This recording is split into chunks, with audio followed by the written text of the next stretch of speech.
Dear IFM, isang mapagpalang araw sa inyong lahat. Tawagin niyo na lang ako sa pangalang Manuel. Lumaki ako sa isang mahirap na pamilya. Kapwa nagtatrabaho sa palengke ang mga magulang ko at ako ang panganay sa aming magkakapatid. 12 anyos lang ako noon pero marunong na akong magbunot o magbanat ng buto. Tumutulong sa mga magulang para kahit papaano matustusan ang pang-araw-araw naming pangangailangan. At isa na doon ang pag-aaral naming magkakapatid. Kakatapos ko lang noon sa elementarya at nakaramdam ako ng takot na baka dahil sa hirap ng buhay, hindi ako makatungtong sa high school. Inisip ko na lang na anuman ang mangyari, gagawa ako ng paraan para makatapos lang. Nay! Nay, nandito na po ako! Oh, nandiyan ka na pala. Mabuti maaga ka na nakauwi. Ano, nakairam ka ba sa tita Felisa mo? Opo, ito po oh. Ay, salamat. Ang sabi po niya, lapit lang daw po ulit tayo sa kanya kapag kailangan natin ng tulong. Ay, napakabait talaga ng tita mong yan. Oh, ano nangyari dyan sa damit mo? Bakit napakarumi naman? Natalsikan po kanina ng putik eh. Ay, ikaw talagang bata ka. Hindi ka man lang nag-iingat. O siya, ako nang bahala dyan. Gagamitan ko na lang yan ng Pride detergent. Hindi lang puti, kisla puti. Nay, sa susunod na buwan na po yung pasukan. May pera na po ba tayo pang aral ko?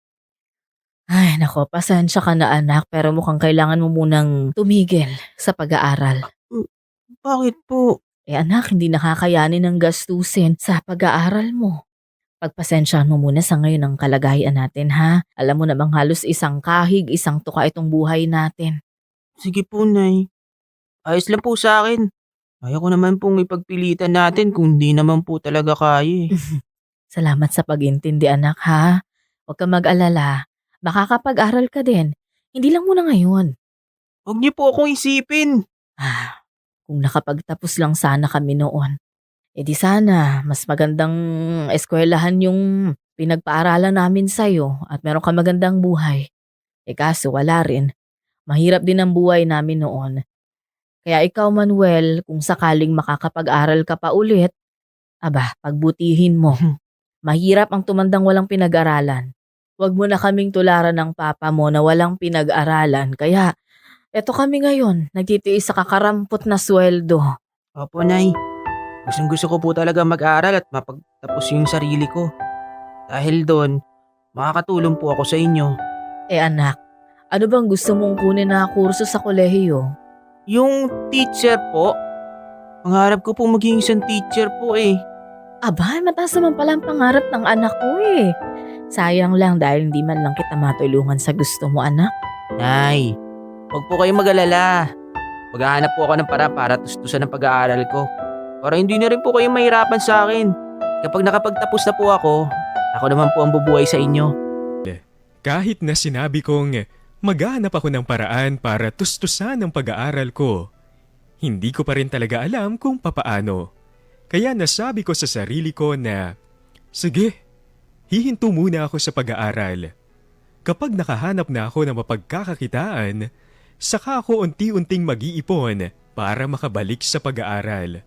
Pero kahit ganoon ang nangyayari, hindi ako tumigil sa pagbabasa ng mga libro na para bang nag-aaral pa rin ako. Uy, Manuel! Anong binabasa mo? English book. Hiniram ko kay Annie. Bakit? Gusto ko lang. Mag-aaral ka ulit? Akala ko ba hindi ka makakapag-high school? Hindi, wala lang akong sapat na pera para pag-aralin ko yung sarili ko. Kaya sa ngayon, nagbabasa-basa lang muna ako. Akala ko mag-aaral ka na ulit eh. Ikaw, sigurado ko lang ba talagang hihinto ko sa pag-aaral? Oo, tinatamad na talaga ako eh. Kaysa naman sa masayang yung pera ng magulang ko, edi hihinto na lang ako. Alam mo, nakakapanghinayang ka. Bakit naman? Kasi kaya kang pag-aralin ng mga magulang mo pero ayaw mong mag-aral. Ito ako, gustong gusto kong mag-aral. Hindi ko magawa kasi walang pera. Ako na lang kaya pag-aralin ng mga magulang mo. Matalino ka naman kasi. Alam mo, Manuel, Kahit hindi ka mag-aral, parati ka pa rin nakakapasa sa mga quiz at exam natin. Hindi naman. Masipag lang ako mag-aral kaya ganun. Hindi rin. Matalino ka talaga at magaling ka talaga. Sige na nga. Salamat ah. Pero alam mo, sayang yung pagkakataon na binibigay sa'yo ng mga magulang mo. Ayoko nga eh. Tinatamad na talaga ako. Alam mo, hindi ka dapat tinatamad na matuto at magkaroon ng magandang edukasyon. Kapag nakapagtapos ka, habang buhay mo madadala yan. Di ko rin naman magagamit yan eh. Diskarte ang kailangan sa buhay. Pero iba pa rin yung may diploma, may tinapos. Mas angat ka sa iba.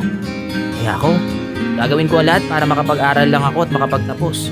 Hindi ako titigil hanggat hindi ko natutupad ang pangarap ko. Idol, sobrang naiinggit talaga ako sa mga batang may mga magulang na mayroong kakayahan na pag-aralin sila. Yung hindi na nila kailangang isipin kung saan kukuha ng pangmatrikula o kahit yung pambaon sa pang-araw-araw dahil iyon ay ibibigay na lang sa kanila ng mga magulang nila. Samantalang ako, kahit kumayod ng matindi ang mga magulang ko, ultimo pamasahe ko, hirap pa rin nilang ibigay. Pero kahit ganoon, hindi ako nagalit kina nanay. Alam ko na ginagawa naman nila ang makakaya nila. Ngunit sadyang mahirap lang talaga ang buhay.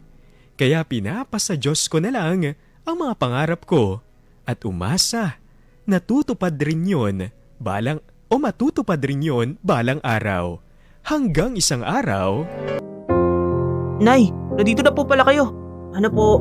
Oh, kumain na ba kayo? Hindi pa po eh. Sila kuya pumunta muna sa bayan para maghanap ng pera. Mabuti naman kung ganon. O bakit nakangiti ka dyan? May magandang balita ka, no? Meron po. Ano naman yon?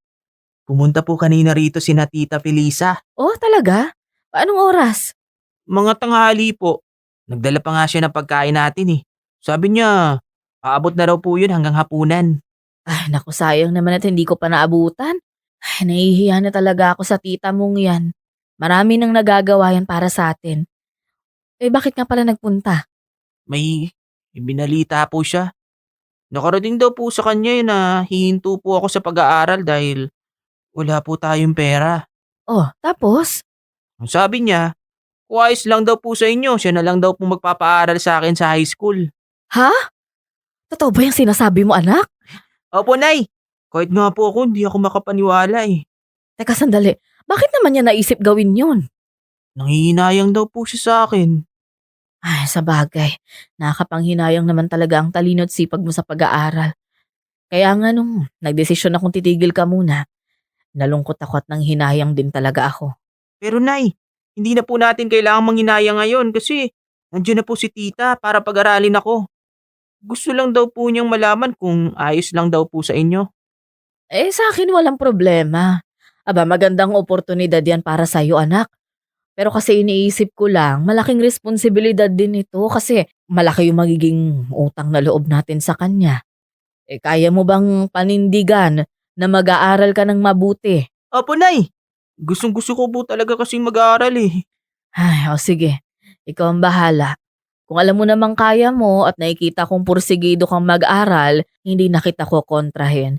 Basta ang gusto ko, kapag nakapag-aral ka na, mag-aaral ka ng mabuti para hindi mo maranasan ang hirap natin ngayon. Salamat po, Nay. Pangako ko po, mag-aaral po ako ng mabuti para ako na rin po yung magpapaaral sa iba ko pa mga kapatid. Naku, mabuti naman kung ganon. Sige, bukas na bukas din pupunta tayo sa Tia Felisa mo para maayos na natin yung mga kailangang ayusin. Sige po. Mistulang bumuka ang langit para sa akin noong mga panahon na iyon. Isang malaking himala ang nangyari. Hindi ako nag-aksaya ng oras at kaagad kong ginawa ang mga dapat kong gawin para sa pag-high school ko. At tulad ng pinangako ko sa sarili ko, gagawin ko ang lahat upang maging karapat-dapat ako sa pambihirang biyayang nangyari sa buhay ko sa kalagitnaan ng paghihirap. Nag-aral ako ng mabuti sa loob ng 4 na taon ko sa high school. Ni isang beses, hindi ako umabsent sa eskwelahan. Lahat ng exam at quiz, pinasa ko. Tinaasan ko pa nga kaya naging isa ako sa pinakamagagaling na estudyante sa klase namin. Pagkatapos ng 4 na taon, nakapagtapos ako bilang salutatorian ng klase namin. Maligayang maligayang mga magulang ko sa tagumpay kong iyon. Nang matapos na ang kasiyahan, kolehiyo naman ang pumasok sa isip ko. Ang dami kong tanong noon dahil alam ko na higit na mas mahal ang pangmatrikula ng kolehiyo kesa sa high school. Pero sabi nga nila, when there's a will, there's a way. At nakahanap ako ng paraan dahil sa kagustuhan kong makapagtapos sa pag-aaral. Nay! Nay! Nasaan na po kayo? O anak, ano nangyari sa'yo at kailangan mo pang sumigaw? Nay! Ang higpit naman ng yakap mo. Ano ba nangyari? Saya-saya ko po. Makakapag-aral na po ako sa kolehiyo. Ano? Totoo ba yan? Opo! Mag-working student po ako sa isang universidad sa bayan. Libre po ang magiging tuition fee ko. Matutupad ko na po yung pangarap ko. Naku, salamat naman sa Diyos. Talagang may awa siya sa atin. Matutupad mo na yung mga pangarap mo, anak. Masaya ako para sa'yo. Salamat po, Nay. Basta anak, lagi mong tatandaan ang palagi kong bilin, ha? Mag-aaral ng mabuti. Nasa kolehiyo ka na ngayon, mas magiging mahirap ang pag-aaral. Pero nasa iyo pa rin naman yun kung paano mo gagawin ang solusyon ang mga magiging problema mo. Huwag ka munang mag-aasawa. Wala pa po sa isip ko magka-girlfriend. Lalo na yung mag-asawa. Ang gusto ko lang po ngayon makapagtapos ng pag-aaral para makatulong po sa inyo. Tama yan, anak. Masaya ako at ganyan ka mag-isip. Iniisip mo muna ang kinabukasan mo. Maging ganyan ka lang at matutupad mong mga pangarap mo sa buhay. Opo naman, Nay. Tatandaan ko po yan. Teka, education pa rin ba ang kukunin mo? Opo. Education pa rin po kasi yung pangarap ko eh. Gusto ko talaga maging teacher. Para sa mga batang kapuspalad. O sige, kung dyan ka masaya, susuportahan kita. Kailangan ko lang po magdoble kayod para hindi mawala yung scholarship ko. Ay, alam ko namang kayang-kaya mo yan. Ikaw pa ba? Alam mo mas mabuti kung ipagdiwang natin yung magandang balita mo. Ikaw ang kauna-unahang makakatungtong sa kolehiyo sa pamilya natin. Sige po, Nay. Ito nga pala yung pera. Bumili ka ng 4 na order ng pansit bihon dyan sa karinderya. Tapos 1 bote ng soft drinks, ha? Sigurado matutuwa yung mga kapatid mo. Kurso sa edukasyon ang kinuha ko sa kolehiyo. Hindi madali pero pinilit kong kayanin. Kailangan kong panindigan ang pinili kong daan dahil iilan lang sa mga katulad ko ang nabibigyan ng ganitong pambihirang pagkakataon na makapagtapos sa pag-aaral. Manuel, anak, okay ka lang ba? Opo, Nay. Kanina ka pa nandyan na, magpahinga ka naman kahit sandali lang. Hindi po pwede, Nay. May exam ako bukas. Kailangan ko pong mag-review. Anak, tingnan mo yung sarili mo. Halos wala ka pang tulog tapos bukas may trabaho ka ulit. Kailangan ko po eh. Wala akong magagawa. Kung di po ako kakayod at mag-aaral ng mabuti, wala pong mangyayari sa akin. Hindi ko po matutupad ang pangarap ko na iahon kayo sa hirap. Pasensya ka na anak kung wala kang naaasahan sa amin ng papa mo, ha. Ito lang ang kaya kong ibigay sa'yo. Suporta. Nay, okay lang po ako. Huwag niyo na po akong alalahanin. Konting tiis na lang po. Gagraduate na ako sa kolehiyo. Malaking bagay po na yung ganyang support ang binibigay niyo po sa akin. Mas lumalakas ang loob ko. Mas pinagbubuti ko pa po yung ginagawa ko sa ngayon. Teka, kumain ka na ba? Dun sa tinitirhan mo? Minsan ka lang kung umuwi dito eh. Hindi pa nga po ako masyadong nakakakain ng maayos. Lagi po kasi akong kapos sa pera dahil po sa proyekto na ginagawa sa school. Hindi naman yan pwede, Manuel. Kailangan mong kumain sa tamang oras para magkalakas ka. Kaya naman pala sobrang payat mo ngayon eh. Sige po, para hindi kayo mag-alala. Maghahanap po ako ng ibang malilipatan na pwedeng sumagot po sa pagkain ko. O sino naman yun? Yung professor ko po. Ang alam ko, naghahanap siya ng makakatulong sa sideline niya bilang organizer. Mabuti kung ganon. Basta huwag ka masyadong magpapagod, ha? Mahirap na at baka magkasakit ka. Opo, Nay. Sandali lang po ako. Kuha lang ako ng malamig na tubig. Sasalin ko lang sa planggana. Ha? Bakit? Bababad ko lang yung mga paa ko para hindi ako mapagod eh. Medyo nangangalay kasi. Kung matulog ka na muna bago mag-review. Hindi ko pa po yun magagawa. Paniguradong mapapahaba po yung tulog ko kapag ganon. Mas mabuti pong ganito, gising ako. Sigurado ka ba? Okay lang po ako, Nay. Sige, Nay. Matulog ka na. Maaga ka pa po bukas. Sige, mauna na ako ha. Sumunod ka na. Sige po. Mga idol, sa loob ng 4 na taon ko sa kolehiyo, binigay ko ang 100% ko sa pag-aaral. Wala akong inaksayang panahon. Hindi ko sinubukang lumihis o magpakasaya dahil parati kong sinasabi na magagawa ko naman ang mga yon kapag nakapagtapos na ako sa pag-aaral. Kapag nakuha ko na ang diploma ko. At hindi nga nagtagal, sa wakas, nakamit ko na rin ang inaasam-asam kong karangalan. Nay! Manuel, ikaw na ba yan? Nakapagtapos na po ako! Salamat sa Diyos at natupad mo na ang pangarap mo. Ay pinagmamalaki kita, anak. Maraming salamat po, Nay. Sa lahat ng pagtitiwala at pagsuporta niyo sa akin. Ito, para sa inyo po itong diploma ko. Ako nga ang dapat magpasalamat sa iyo, iho. Hindi mo kami binigo kahit marami kaming pagkukulang sa iyo. Nay, kahit po hindi tayo pinalad sa pera para pag-aralin ako, tinulungan niyo pa rin ako. Yung mga panahon na gusto ko nang sumuko, pinaalalahanan niyo po ako. Pinaalala niyo sa akin na dapat akong magpursige. At dahil po sa inyo, kung bakit ako nakapagtapos ng pag-aaral. Alam ko po ang sasabihin ninyo at naiintindihan ko. Masaya lang ako, anak, dahil ganyan ka na. Tapos ka na sa pag-aaral. Pinatunayan mo sa amin na kahit gaano kahirap, ginawa mo ang lahat para makuha mong gusto mo. At pinagmamalaki kita bilang anak po. Salamat po, Nay. Huwag po kayo mag-alala. Maghahanap kagad ako ng trabaho para may tustos na tayo dito sa bahay. At syempre, para po ang mga kapatid ko naman ang makapag-aaral. Anak, pwede ka namang huminay-hinay. Magpahinga ka muna kahit saglit. Aba, masyadong mabigat at mahirap ang mga pinagdaanan mo para mapunta ka lang sa kung saan ka na ngayon. Salamat, Nay. Pero hindi na po. Sayang lang po ang oras. Hindi naman porket graduate na ako, wala na po akong gagawin.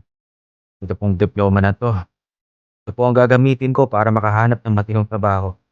Gagawin ko po ang lahat para guminhawa lang tayo. Salamat, anak. Mga idol, totoo nga ang sinasabi nila na kapag may tiyaga, may nilaga. Walang imposible kung susulitin mo ang mga magagandang pagkakataong binibigay sa iyo ng Panginoon. Ganoon kasi ang ginawa ko. Wala akong inaksaya.